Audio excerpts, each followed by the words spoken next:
that saved a wretch like me. I once was lost, but now I'm found, was blind, but now I see.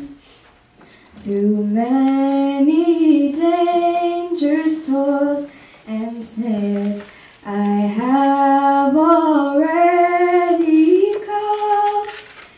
'Twas grace that brought so good to me the hour I first believed.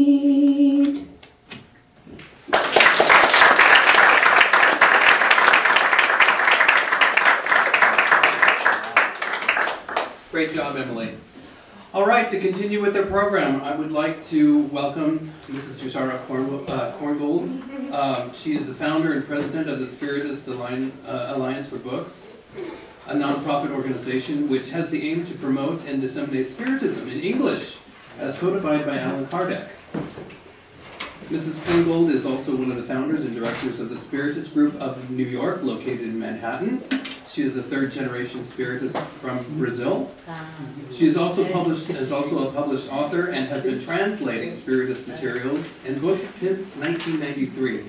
She is currently the president of the United States Spiritist Council, executive director of the Tri-State Spiritist Federation, and executive director of the International Spiritist Council.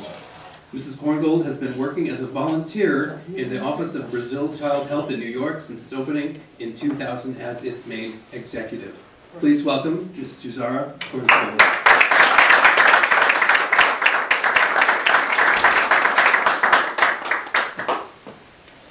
Just one more thing, She and her husband also is our godmother. No. Yeah.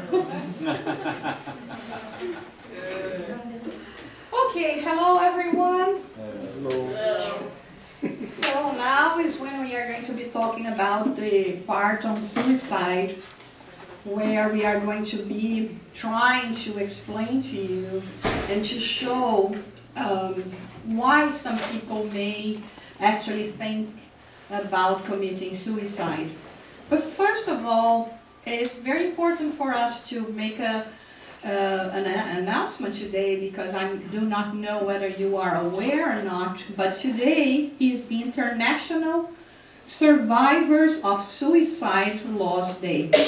So November 21st, 2015, today is the day that people will gather around the world to talk and to somehow to try to comfort families, beloved ones that have been exposed to the loss of someone that has died through suicide.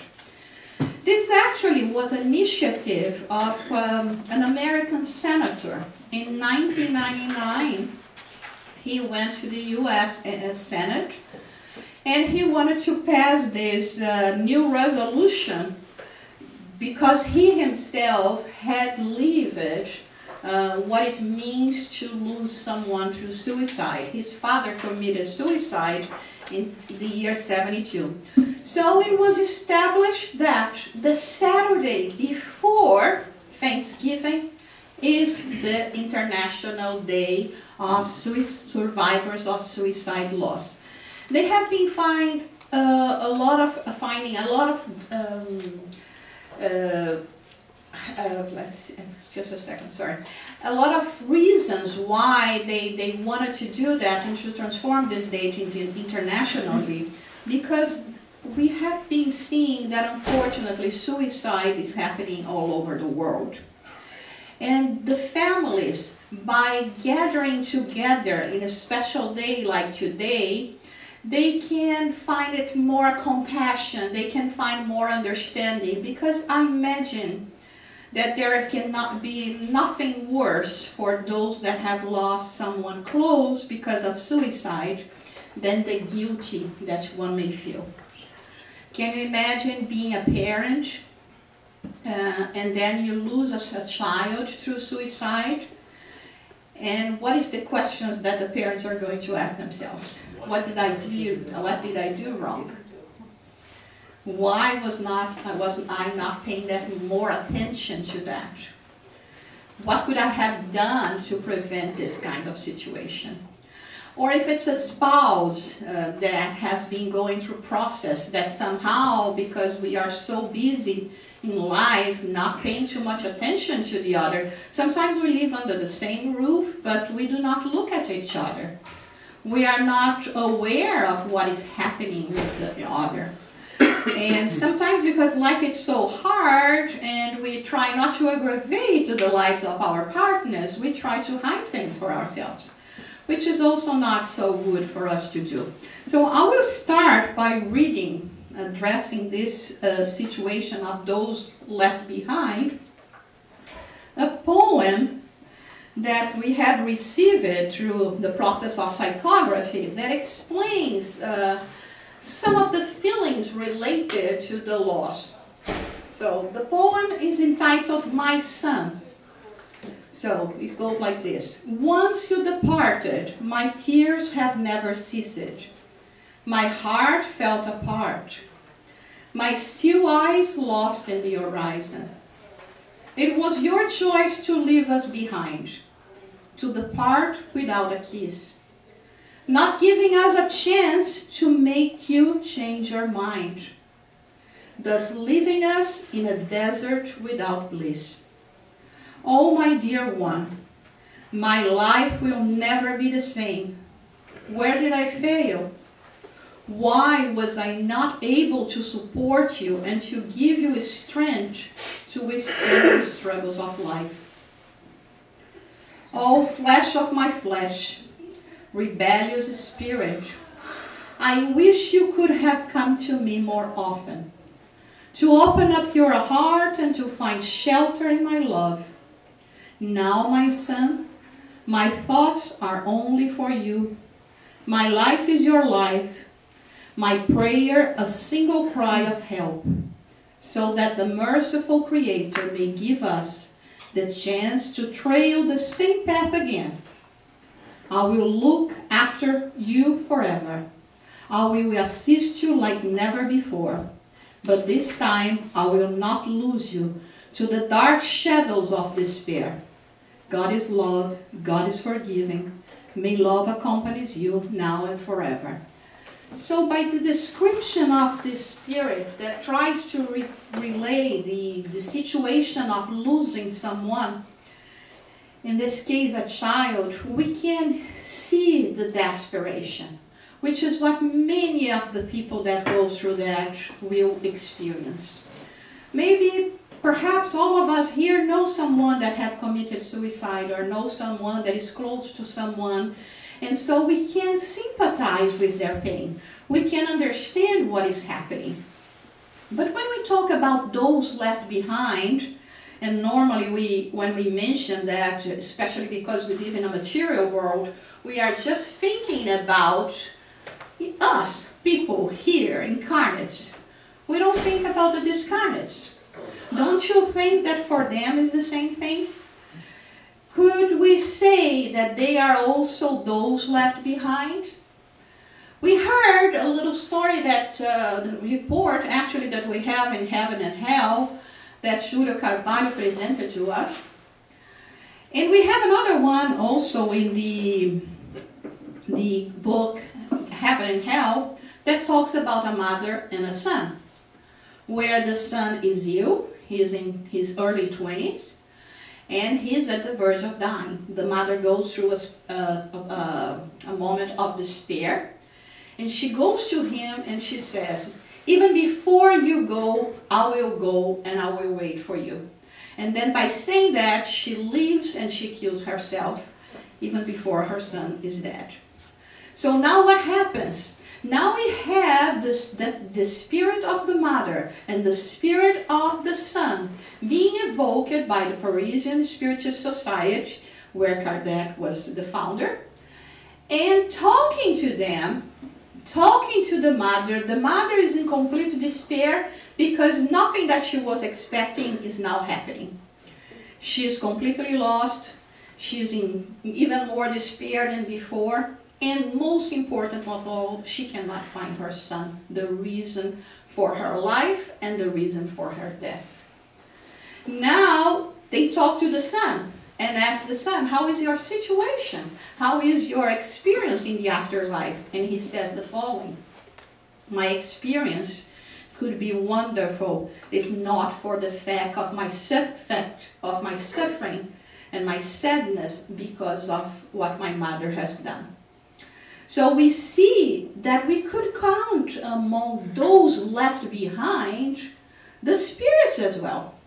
We know that it's not because we are spirits that we are going to be seeing each other all the time, that we are going to be in the same level or in the same area in the spirit realm. Everything depends on what we are, what we did, and what we have conquered for ourselves in the afterlife. So in this situation, is a situation that we can be sure that if we commit our suicide, we are not going to be close to our loved ones. We are provoking even more separation among us. Unless they did the same, but it still is not guaranteed. Right? So here we have a different category of people, discarded spirits, that also feel the pain, that also are the ones, those that were left behind.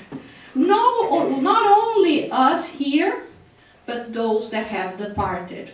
So now, before us start thinking about or contemplating the idea of giving up, we should ponder about that, about the suffering we are going to provoke to each and every one, spirits, incarnates, discarnates alike, that loves us, and how hard it will be our way back to them, our way back to those loved ones. So it is important for us to think about that, because we don't have a guarantee here that maybe in the future none of us will think about it. It is said that at a certain point in our times we all thought about or contemplate the idea of killing ourselves. Lucky you. I had many times. Thank God I became a Spiritist very early. I went to the Spiritist Center very early. If that was not the case, I probably would not be here talking to you today. I had many inclinations, many times, many ideas of killing myself. Thank God I never did that. And also thank the Spiritist doctrine, because now I'm sort of a coward. So, you know, it's better to be safe than sorry. So I know what is expecting me is not good, so I'm not going to think about that anymore and this is something actually that belongs to the past. Maybe, you know, I say maybe, I'm actually pretty sure that I have done that before. That's why in a way, I think I had to write this book. I had to put the word out. In a way, that's why since the beginning we have tried to be in this beautiful event that the Long Island Doctrine Studies Society promotes every year. And I think this is a quest that we all should be engaging and trying to do our best. In terms of suicide, the numbers are astonishing. When we think about suicide, only in this country, it's 42,000 people that has been committing suicide yearly. But worse than that, for each suicide that is successful, so to say, we have 20 attempts which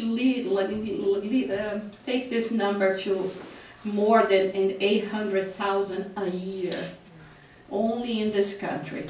And 800,000 a year, according to the World Health Organization, is what is almost let's say almost a million, is how many people are killing themselves in the world.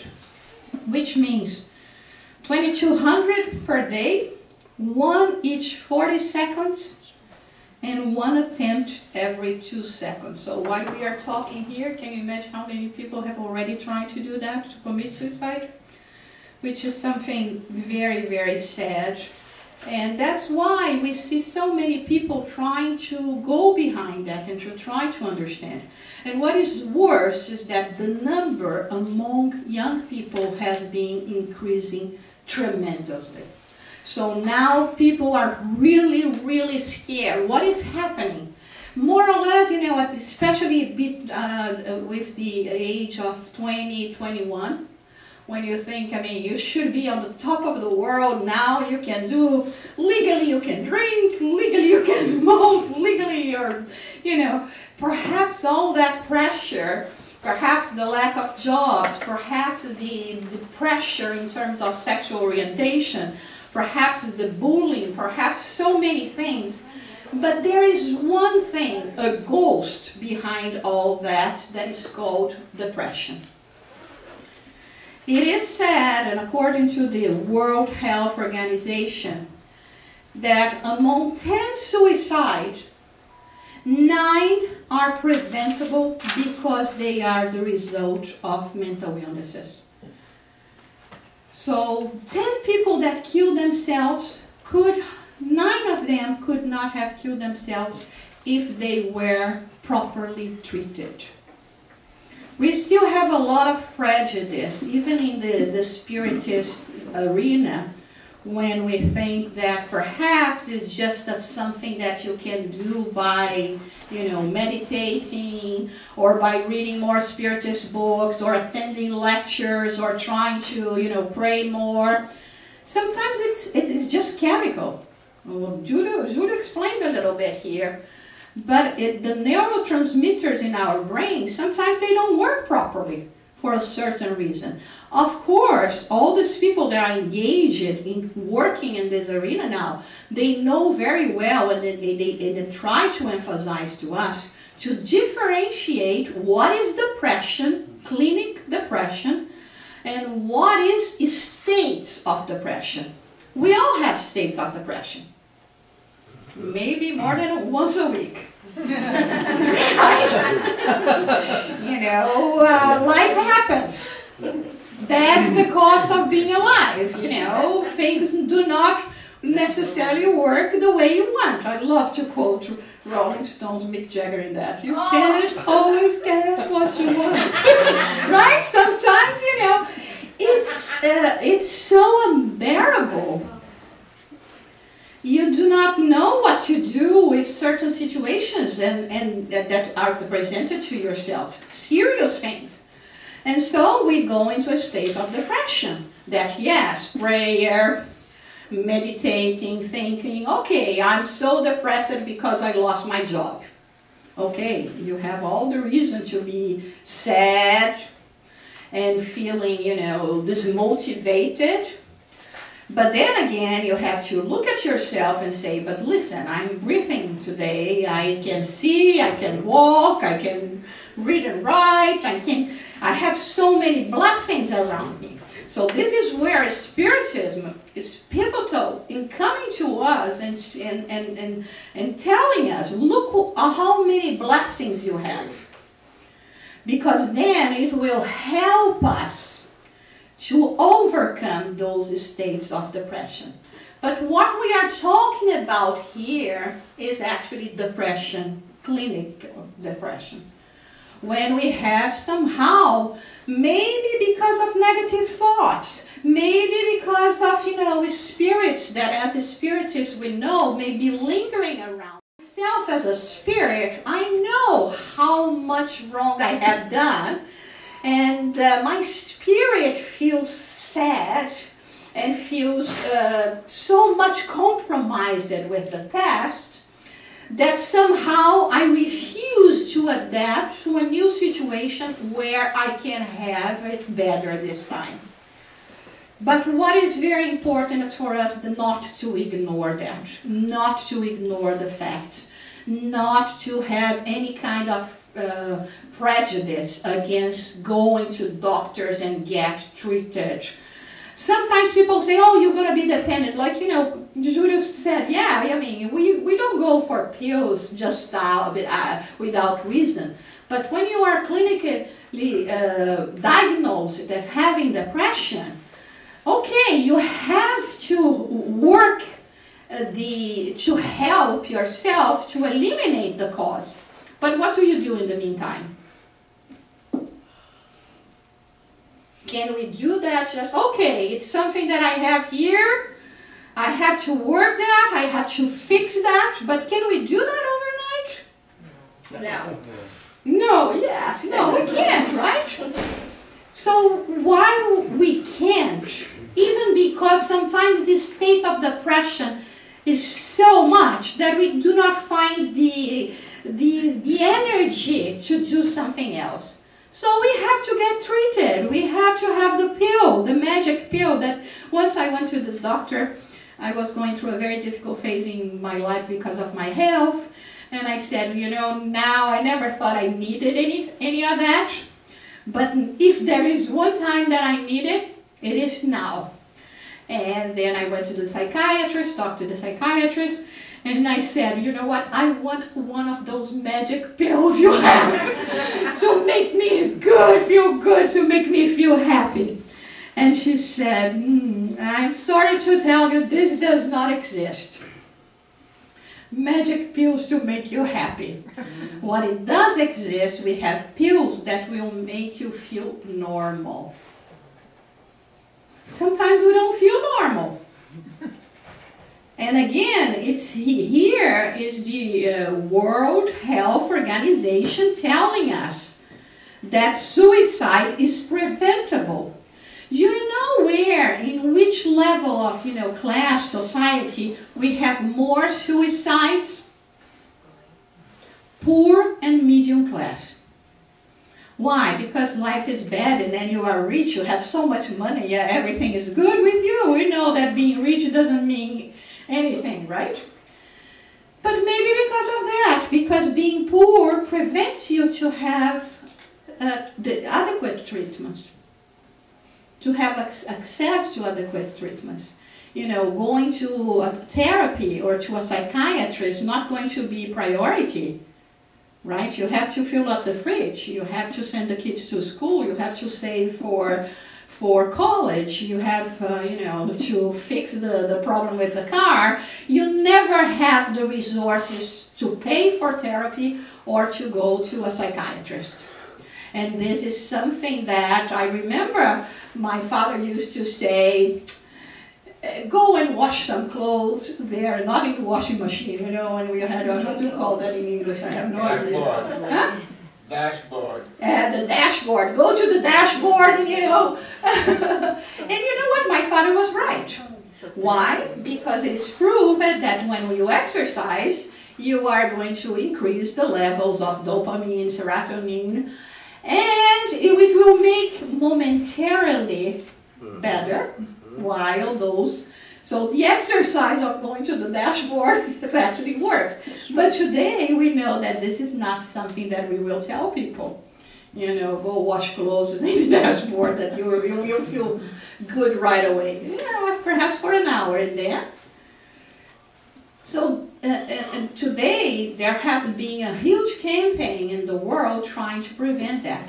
Even in this country, this week was announced that Michelle Obama has launched a new program to help the newly mothers that go through postpartum syndromes. And what happens then? Is depression. And what happens many times? They kill themselves and the children. And why Michelle Obama had to do that? Because those mothers do not have access to therapy, to proper care. So it's something that is very important for us to think about. Another important aspect in terms of suicide, there is a lot of taboo when it concerns for us to talk about suicide. It's like, we don't talk about it, because if we talk about it, it's going to give people ideas. Okay, so people will be very susceptible to these ideas and will just think, oh yeah, I never thought about it. And nowadays they are being inclined to say that the opposite has to happen. We have to advertise, we have to talk, we have to enlighten, we have to tell the reasons. In this case, like we said, 9 among 10, depression. If you're having those thoughts, if you are contemplating that, if you are very disenchanted with life, perhaps you should go to therapy. You should visit a psychiatrist.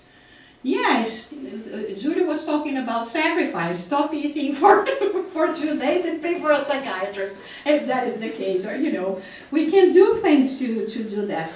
One other thing that they say is that because the word suicide is very heavy, so perhaps instead of using the word suicide, we will use words like valuing life.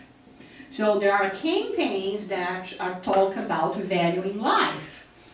For us to have an idea about how dangerous suicide is today among youth, it is the second cause of death among youth. First one is car accidents, and then is suicide. So it's not something for us just to hear lightly or not to consider. So what? You can say, oh, I don't have kids, I don't have to worry about it. I mean, we live in a society, we are all brothers and sisters, we have to work and to be there for each other. Maybe we don't have kids, but we have friends that have kids. And so they have to be aware of that. And it's our obligation somehow to go and to spread this.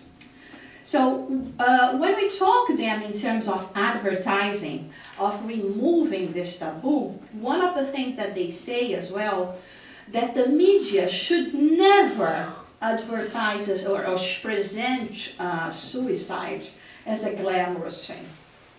Because sometimes it's what they do, right? They say, oh, he was so brave, so courageous. I'm going to tell you one fact that happened in my life once. There was a time in my life that life was really hard on me. And I thought that I was at the end of the well, And then I came up with another concept that I found out that I was there already, but it was moving sense. So I didn't know that I could go even more down. It was really horrible. And then I had this friend, and he knew a little bit about things, that were happening. And his father had committed suicide. And he had such a fantasy about the death of his father, like his father was very brave and very courageous and this and that. And he said to me, well, I know that you not have the courage to commit suicide, but if you want some help, I can kill you.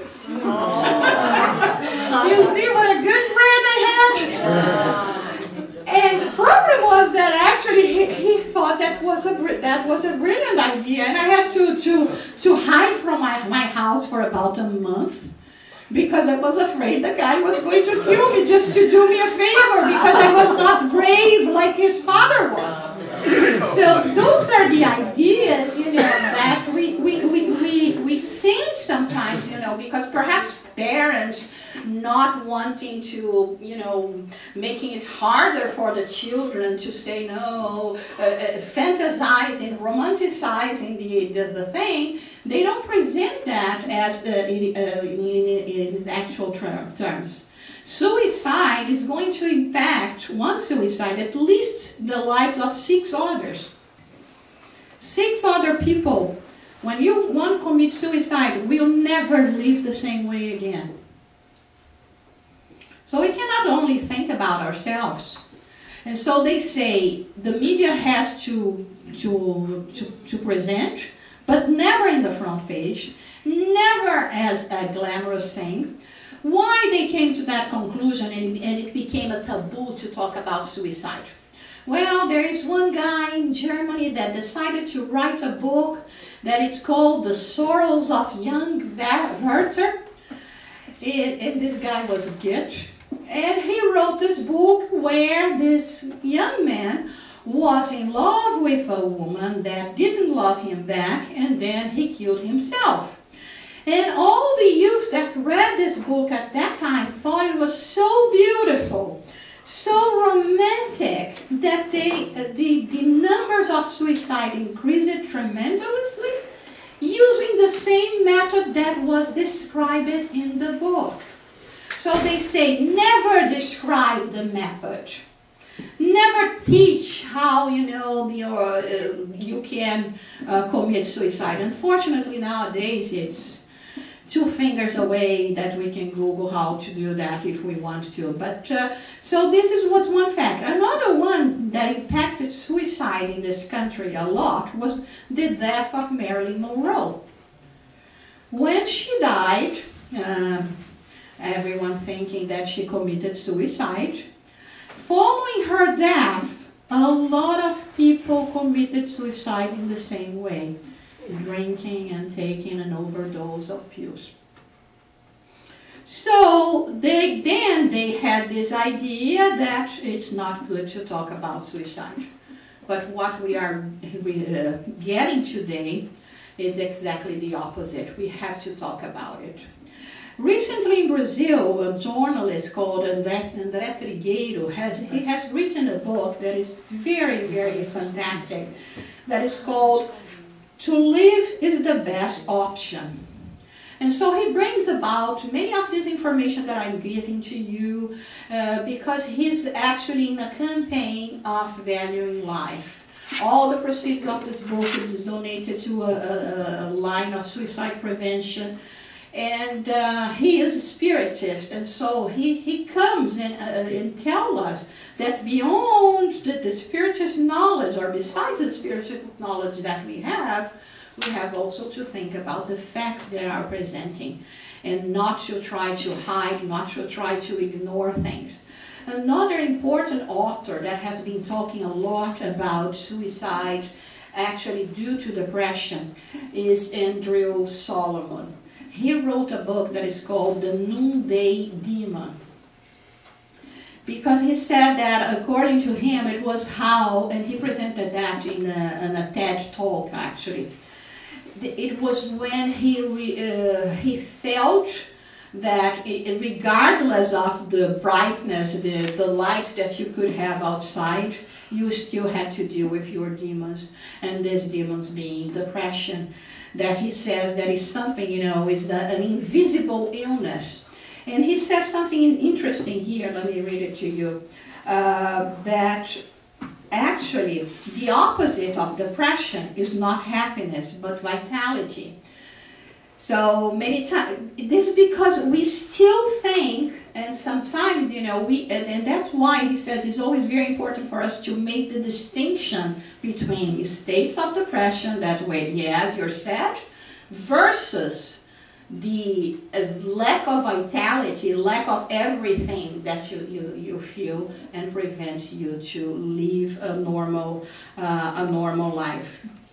So there are many things that have been done throughout the world to help prevention, suicide prevention. Even in architecture, for instance, there are many places that have been designing their new buildings, so to say, in order to prevent suicide. There have been so many suicides in the library here at the New York University. They went there, they changed it. There have been so far 1,600 suicides in the GGB Golden Gate Bridge. So they went there and they are doing, they are using measures in terms of architecture to change the Golden Gate Bridge for prevention of suicide. There is one man, his name is Kevin Briggs, and you can also watch him. It's so brilliant, his talk in TED, his TED talk, that I almost thought, I'm going to bring this talk today. And then I said, well, Deuce is not going to be happy because instead of Jussara talk, it's going to be Kevin Briggs. But I really would like to point out here for you and to see if you can check, because it's so wonderful. So he explains his situation. What is his profession? His profession is, he works in the Golden Gate Bridge to go and try to prevent people to kill themselves. So whenever there is like a situation of risk, they call him. He takes his motorcycle. He rushes to the area of the bridge that people may be there to kill themselves. And he goes there and tries to talk to them to change their minds. So in this documentary, in this talk, he says that there was one man from New Jersey that came 2 or 3 times to Golden Gate Bridge to kill himself.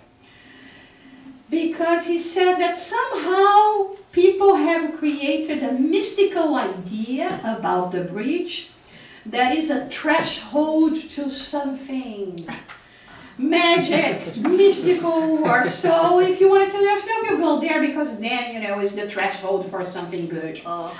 And so, according to him, unfortunately, this person went twice, and the 3rd time he actually committed suicide. But coming from New Jersey to San Francisco just for that.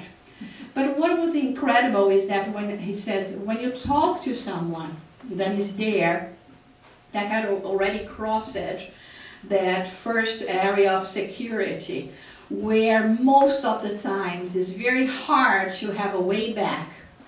And he tells about a case of a young man in particular that actually had a problem with depression, and then when he was diagnosed he could be helped.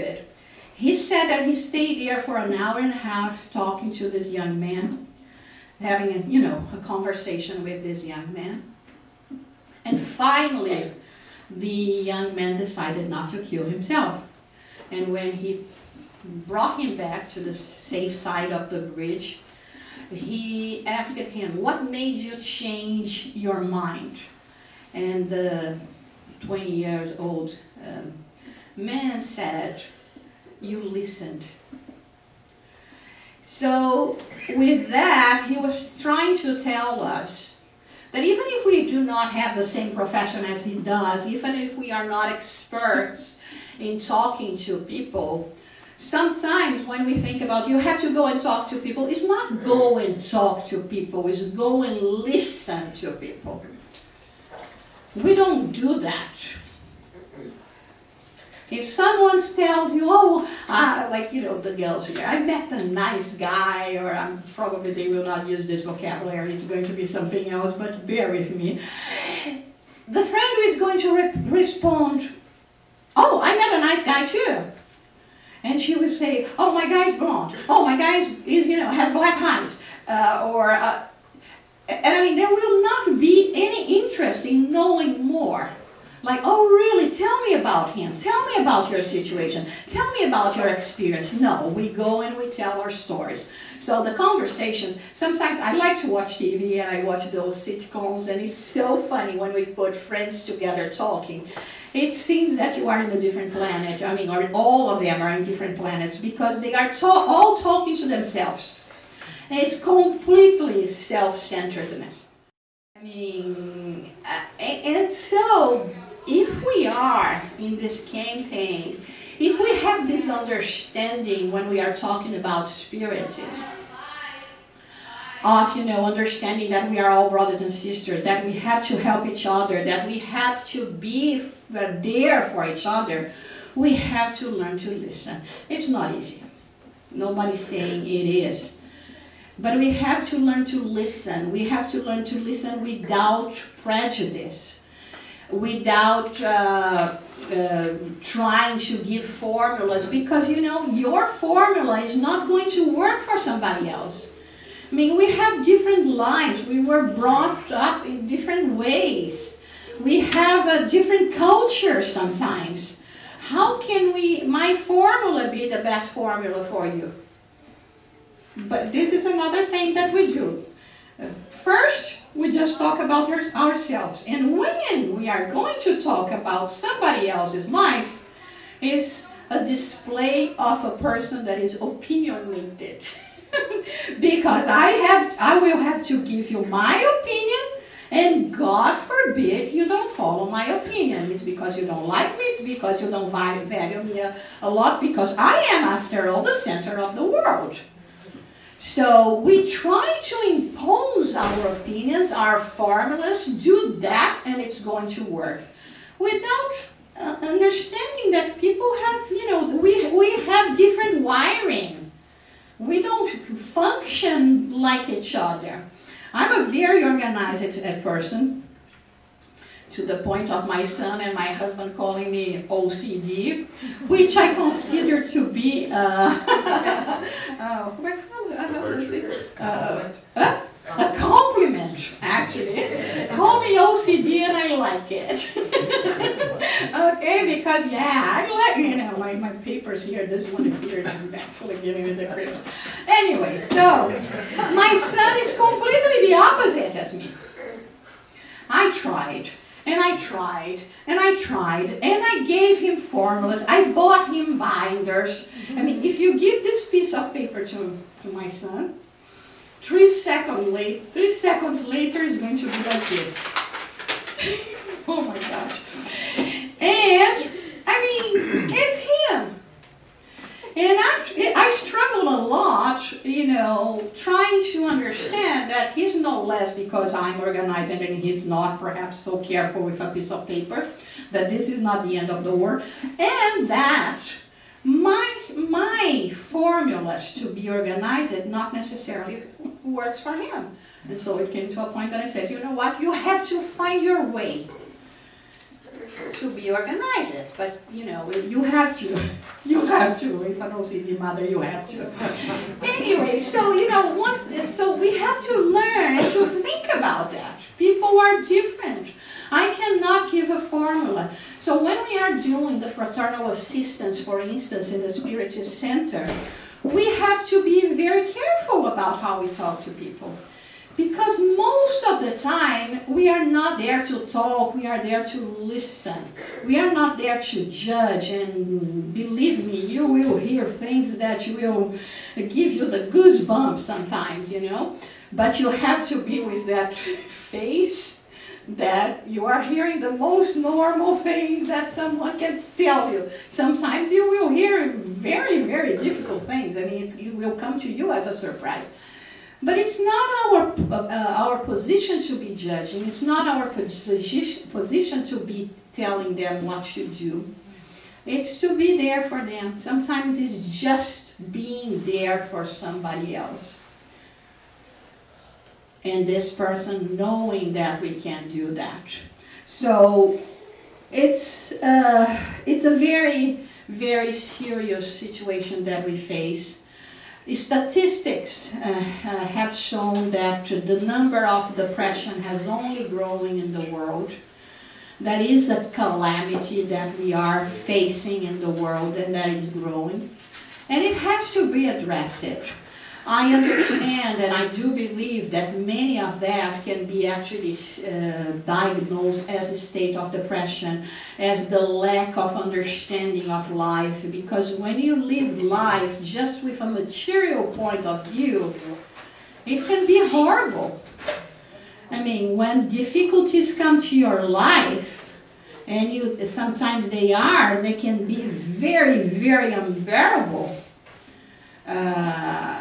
You know, if you do not have a faith, if you do not have an understanding of a superior force, you cannot go on. You cannot survive, or you will think, what is the point? I mean, I will die anyway. It's just a matter of time.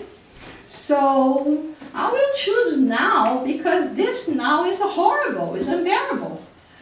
Actually, this is one of the questions we have sometimes when we are working in prevention, to see and to analyze risk factors, to ask people, do you have a belief? Even if it's, you know, to go and, you know, tell God, what are you doing with me? Questioning God, and why me, and all that. If you have something, you will have a certain support. Another risk factor, a question that we can ask when analyzing the risk factor of people is whether they have family. family is something that we complain so much, right? Oh my God, there are some, I think that families, they are the bad ones and the worst ones. The good ones are very, very, very rare. So if you belong to the category of bad ones, oh my God, you can consider yourself to be happy. But the thing is, when things get bad, family normally are always there for you. And those are the people that you can always count with. No matter what, okay, there are exceptions. There are always exceptions. But no matter what, in times of difficulties, you can count with someone that you can consider to be a family. Even if it's not bloodline, but that you consider to be like a family. Another thing is about how we care about ourselves. When we start going into states of depression, is when we start not caring about ourselves. Things that used to bring happiness to us no longer matter. You think about yourself, no, I don't think about myself, I don't think about improvement. So all of that are very important things. And have you laughed today? I made you laugh a few times. We can laugh again. So, because when you are in that stage that is very dangerous, you will not even be able to laugh. So all of that are things that we have to take into consideration, to try to look for each other, to try to address this situation even when we are in the Spiritist Center. Motivating people to understand that yes, life can be very, very hard sometimes, but there is a purpose for that. And us, especially the majority of us here being adults, have already experienced so many difficulties already. And we have overcome them. Somehow we are here today, and we will be here tomorrow and the day after tomorrow and next year, regardless of what happened. So if we have this understanding, if we have this joy of living somehow, because we know that this life is going to bring me what I need to be truly happy as an immortal spirit. So we start looking at, the spirit life, start looking at, what am I learning through all that can help us cope with all the situations we have to go through. And suicide is something that sometimes, like we said, we don't like to talk about it because it's like a forbidden topic. It may give idea. And even when we pray, sometimes we forget about praying to the suicides. We have to be sure that there are many spirits that have committed suicide in this room today. That's why sometimes it's even harder for us to be here. We feel their sadness. We feel their presence. And whatever we can do to help them, to alleviate their pain, to bring them also the hope that even the suffering that they are going through now is not going to last forever. We see that in terms of the church, and perhaps even as Spiritists, we have inherent that, because according to the church, you cannot even go, have a proper burial or a Christian burial if you have committed suicide. So we were taught through the centuries that is such a racket being, that not even pray, not even the church that has to follow the teachings of Jesus, forgive not 7 but 7 times 70, is able to forgive the suicide. And so whenever we can, as a Spiritist, we should be thinking about them. And when I say we should be thinking about them, probably many of us here are ex-suicides, because we didn't value life that much. It was so easy to kill ourselves. It was so easy just to give up. So perhaps even when we do that, we are praying for ourselves, we are praying for our own spirit. That is the reason why perhaps we don't have 200 people here, because it's very painful for people to do that. I remember we have now this book in English, Memoirs of a Suicide. I love to read, I always love to read. I read many of the books in my teenager years. And I got this one as a present. It took me like 5 or more years for me to have the courage of reading this book. Maybe because it was too close to me in a way, but it is too close to all of us, because for sure we know people in this life, in other lives, and it is engraved in our spirits, the sorrow that this can cause. So those left behind, what as a spiritist should we say? Oh, your loved one committed suicide. Horrible, is in the valley of suicides, is going to suffer a lot, is going to return having to have to cope with physical illnesses and impairments. No. This is not what, as a spiritist, we are going to say. What we are going to say is that God is love. And that we all have committed so many wrongdoings in the past, and is still in this lifetime, that we have to be here to pave the way for all of those that are suffering, that have lost their ways, to find a reason to keep on living, to keep on having hope. And so to those left behind, we have to say, don't feel guilty, because we do have our free will, and ultimately it was the decision of the person. Don't feel sad, because life goes on. Death does not exist, and we will never be separated from your loved ones. And use the opportunity, this precious gift that you have now, that is your life, to grow spiritually speaking, to learn, and to somehow be more, make yourself even more capable to help yourself, your loved ones, and even those departed through suicide. So there is only motive for, optimism, hope, and love, because this is how we are loved by our brothers and sisters.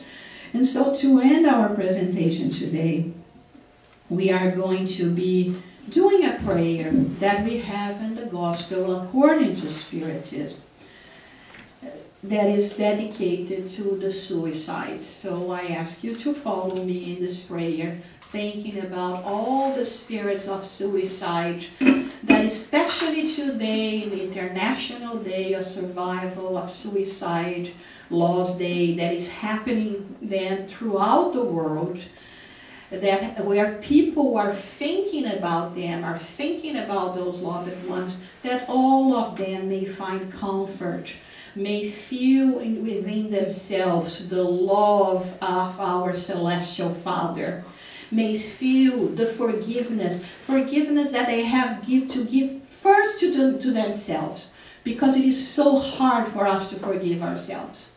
And we have to understand that we are still in the process of learning. And it's crucial that we learn to forgive ourselves when we do anything that it doesn't go in accordance to the law of the universe. So that they are capable of forgiving themselves, that they are capable to reach out for the light and for the love, not thinking that because they have done that, they will be less loved by our Celestial Father. So let us use this prayer to end then our presentation. We know, Lord, the destiny that awaits those who violate your law by voluntarily abbreviating their days. But we also know that your mercy is infinite. So please, condescend to extend this mercy to the soul of all suicides. May our prayers and your commiseration lessen the harshness of the suffering they are experiencing for not having had the courage to await the end of their trials.